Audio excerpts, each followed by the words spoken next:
العالمین والصلاة والسلام علی رسول الکریم۔ آج کے اس پارٹ میں ہم حضرت ذوالکفل علیہ السلام کا قصہ سنائیں گے۔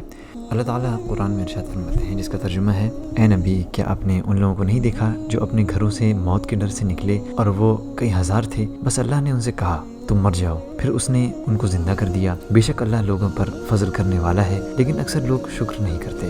محمد ابن اسحاق کہتے ہیں کہ وہب ابن منبع نے کہا کہ جب اللہ تعالیٰ نے کالح ابن فرا کو یوشع علیہ السلام کے بعد اٹھا لیا تو ذوالکفل علیہ السلام ان کی جگہ بنو اسرائیل کے نبی بن کر آئے۔ جو لوگ تھے وہ فلسطین سے وبا کے ڈر سے بھاگ گئے تھے اور کسی اور جگہ ٹھہر گئے تھے۔ اللہ تعالیٰ نے ان سے کہا تم سب مر جاؤ، اور وہ سب ہلاک ہو گئے۔ کچھ صدیاں گزر گئیں اور ذوالکفل گزرتے ہوئے ان کی وادی کے پاس رکے اور کچھ سوچنے لگے۔ وہاں انہیں ایک آواز سنائی دی۔ اس آواز نے کہا کہ کیا آپ چاہتے ہیں کہ اللہ تعالیٰ انہیں واپس زندہ کر دیں جبکہ آپ انہیں دیکھ رہے ہوں؟ انہوں نے کہا جی۔ تب انہیں حکم دیا گیا کہ وہ ان ہڈیوں کو کہیں کہ وہ آپس میں جڑ جائیں اور ان پہ گوشت چڑھ جائے۔ تو انہوں نے اللہ کی قوت کے ذریعے انہیں بلایا اور تمام لوگ زندہ ہو گئے اور اللہ تعالیٰ کی تعریف کی ایک انسان کی آواز میں۔ ابن عباس رضی اللہ عنہ بتاتے ہیں کہ اس جگہ کا نام دمردان تھا۔ اس جگہ کے لوگوں کو وبا نے آ گھیرا تو وہ وہاں سے بھاگ گئے۔ ان میں سے ایک گروہ رہ گیا تھا اس گاؤں میں جو کہ ہلاک ہو چکا تھا۔ ملک الموت آیا اور اس نے کہا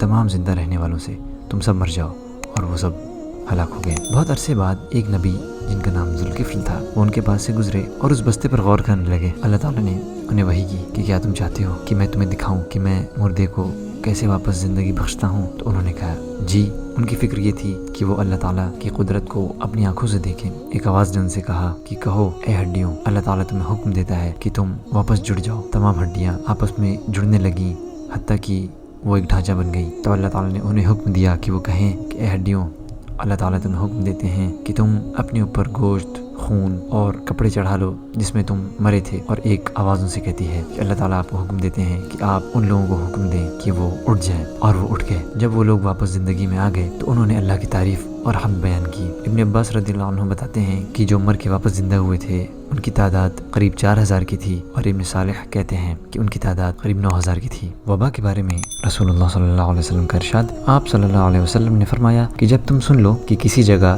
طاعون کی وبا پھیل رہی ہے تو وہاں مت جاؤ، لیکن جب کسی جگہ یہ وبا پھوٹ پڑے اور تم وہیں موجود ہو تو اس جگہ سے نکلو بھی مت۔ محمد ابن اسحاق بتاتے ہیں کہ ہم نہیں جانتے کہ ذوالکفل علیہ السلام بنو اسرائیلیوں کے بیچ کب تک رہے، اس سے پہلے کہ اللہ تعالیٰ نے ان کی روح قبض کر لی۔ اس کے بعد بنو اسرائیل جو تھے وہ اپنے صحیح راہ سے بھٹک گئے، جیسے کہ وہ پہلے بھی کرتے تھے، اور انہوں نے اللہ کے ساتھ کیا ہوا اپنا معاہدہ توڑ دیا۔ وہ بتوں کی پوجا کرنے لگے۔ ان میں سے ایک بت تھا جس کا نام بعل تھا۔ تو اللہ تعالیٰ نے ان کے بعد حضرت الیاس علیہ السلام کو بھیجا، جن کا قصہ ہم انشاءاللہ اگلے پارٹ میں سنیں گے۔ جزاکم اللہ خیرا۔ السلام علیکم ورحمۃ اللہ وبرکاتہ۔